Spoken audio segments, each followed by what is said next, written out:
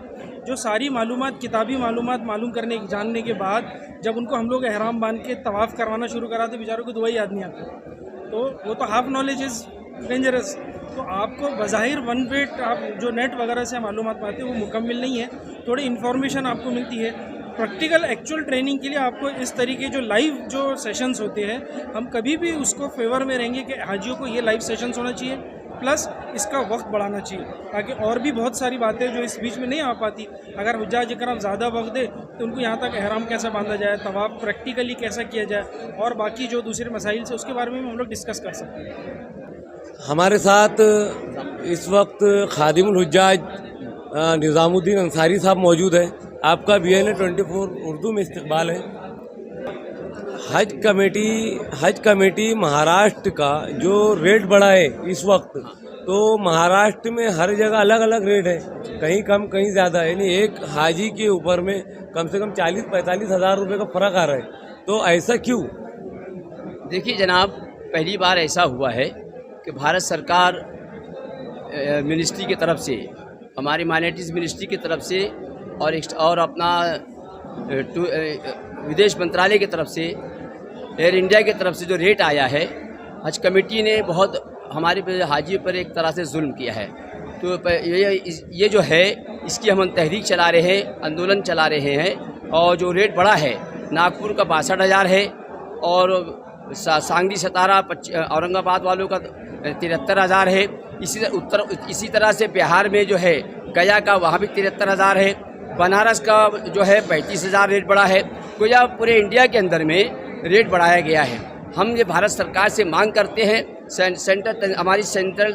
ہماری تنظیم خادم الحجاج کی جانب سے حاجی صاحبان کو سہولت دی جائے, کرائے میں رعایت دی جائے اور انشاءاللہ اگر رعایت نہیں ملی تو ہمارا آندولن بھی اس طرح جاری رہے گا. ہماری مانگ ہے بھارت سرکار سے, ہماری اسمرتی ایرانی جی سے مؤدبانہ اپیل ہے, حاجی صاحبان سے درخواست کی جانب سے اپیل کر رہے ہیں کہ آپ سہانبھوتی وچار کر کے ہمارے کو کرائے کی رعایت دی جائے. اور انشاءاللہ آپ اگر کرائے کی رعایت دیں گے, ہمارا حاجی دیش کا حاجی ہے, دیش کی نمائندگی کر رہا ہے, ہمارا سنواداتا ہے, ہمارا ترجمان ہے, ترنگا لے کے جا رہا ہے. بھارت میں ہماری بدنامی نہ ہو اور حاجی ایسا لگے کہ بھارت سرکار حاجی کی سیوا کر رہی ہے, ویپاری کرن نہیں کر رہی ہے. اس لیے کرایہ جو بڑھایا گیا ہے 65,000 بڑھایا گیا ہے, 73,000 بڑھایا گیا ہے. حاجی بیچارہ بہت یہ جو کرایہ اور جو بھی پیسے بڑھائے گئے یہ بھارت سرکار کی طرف سے بڑھے کہ سعودیہ گورنمنٹ کی طرف سے بڑھے؟ یہ جناب آپ کو بتاتے چلے کہ بھارت سرکار کی مائنورٹی منسٹری کے اسمرتی ایرانی کے منسٹری سے بڑا ہے. اور ہم بھارت سرکار سے پردھان منتری سے بہت مؤدبانہ درخواست کر رہے ہیں. پردھان منتری عرب گھوم کر آئے ہیں, ایسا کوئی کام نہ ہو جو ہمارے دیش کی بدنامی عرب میں ہو اور وہاں حاجی بلکتا ہوا روتا ہوا بولے کہ ہم بہت مہنگا حج کر کے بہت مہنگے میں آئے ہیں. اس سے ہماری مؤدبانہ التماس ہے اسمرتی ایرانی جی سے, نریندر مودی جی وزیر اعظم سے کہ سرکار حاجی کے مسائل پر سہانبھوتی وچار کرے اور کرائے میں رعایت دی جائے. اپیل کر رہے ہیں, ایسی ہم درخواست کر رہے ہیں. ہمارے ساتھ اس وقت حضرت مولانا محمد علی صاحب موجود ہیں اور ماشاءاللہ اس سال سفر حج کے لیے روانہ ہو رہے ہیں. BNA 24 اردو نیوز میں آپ کا استقبال ہے. مولوی صاحب, جیسا کہ آپ ماشاءاللہ ایک عالم دین ہیں, جو تربیتی کیمپ ہو رہا ہے تو اس کیمپ کی کس حد تک ضرورت ہے حاجی صاحبان کے لیے؟ الحمدللہ رب العالمین والصلاة والسلام علی رسولہ الکریم, اما بعد. فمن حج البیت او اعتمر فلا جناح علیہ ان یطوف بہما ومن تطوع خیرا فإن اللہ الشاکر علیم. صدق اللہ.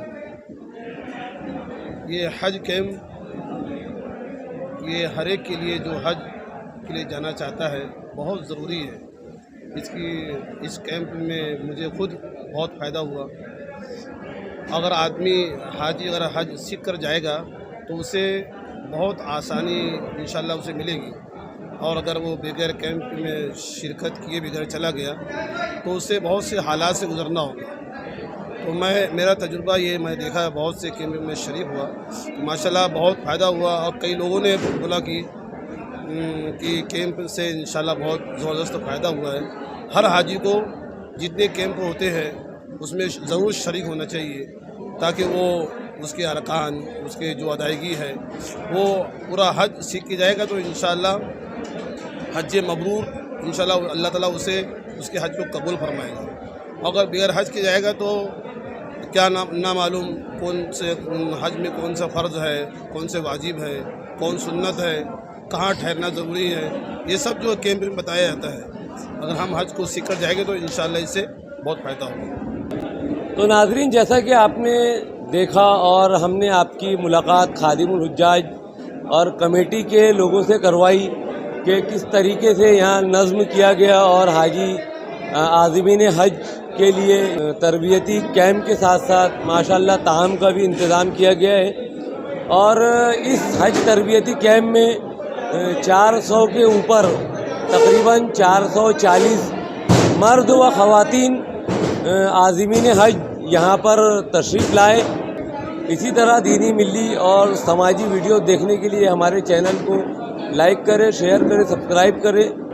دیکھتے رہیے BNA 24 اردو۔ محمد زید انصاری، ناگپور۔